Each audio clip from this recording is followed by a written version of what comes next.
Gilas Pilipinas, lumiliit na nga ba ang tsansa na makapasok sa World Cup?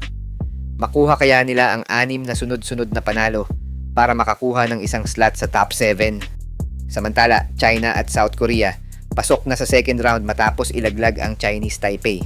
Tara pag-usapan natin sa videong to. Pero bago yan, like and subscribe lang mga kabady para sa latest basketball news and highlights.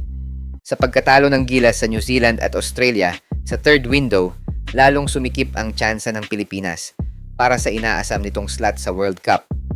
Masakit man makita na nasa dulo tayo ng standing matapos lang makakuha ng 2 panalo kontra Guam, mukhang yan talaga ang magiging kapalaran ng mga team na makakabracket ng Boomers at Tall Blacks. Bakit nga ba magiging mahirap para sa Pilipinas ang susunod na round?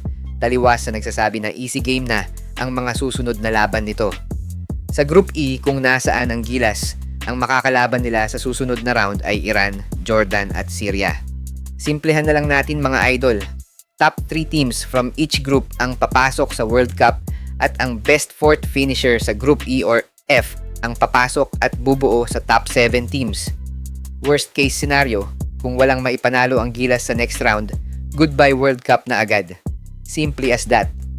Pero paano kung 2 panalo lang at may 4 na talo ang Gilas, meaning malabo na at di pa din guarantee yan na sila ang magiging best 4th placer sa 2 group.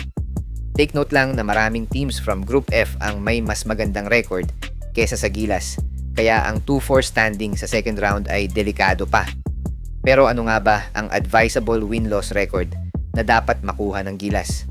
Realistically, kailangan ng Gilas na manalo ng 5 beses para lumaki ang tsansa nila na makuha ang best 4th finisher at mag-qualify sa World Cup.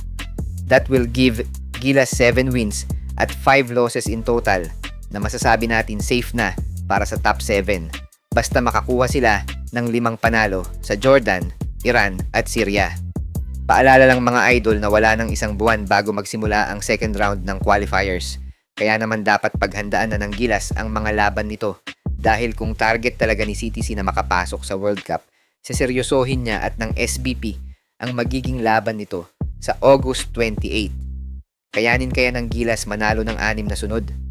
Samantala tuluyan ng pinutol ng Korea ang pag-asa ng Chinese Taipei na makapasok sa next round matapos ang thriller game ng Korea sa Japan kahapon. Hinihintay nga lang ng mga Taiwanese na matalo ang Korea dahil ang magiging talo nga nito sa Japan ang magbibigay sana sa kanila ng slot sa next round. Pero kabaligtaran ang naging resulta at sila pa ang nalaglag sa competition matapos talunin ng Korea ang Japan 81-79. Nauna na ngang nakapasok ang China sa next round matapos naman nilang talunin ang Chinese Taipei para buhayin ang kampanya nito sa 2027 World Cup. Tutok lang dito sa aking channel mga idol para sa mga bagong kaganapan sa FIBA qualifiers. Hi guys! Kung naghahanap ka ng legit Gilas jerseys, marami tayong partner stores ang nagbebenta niyan. All you have to do is i-click lang yung link sa gilid ng mga video at magpa-pop na yung mga stores sa gilid.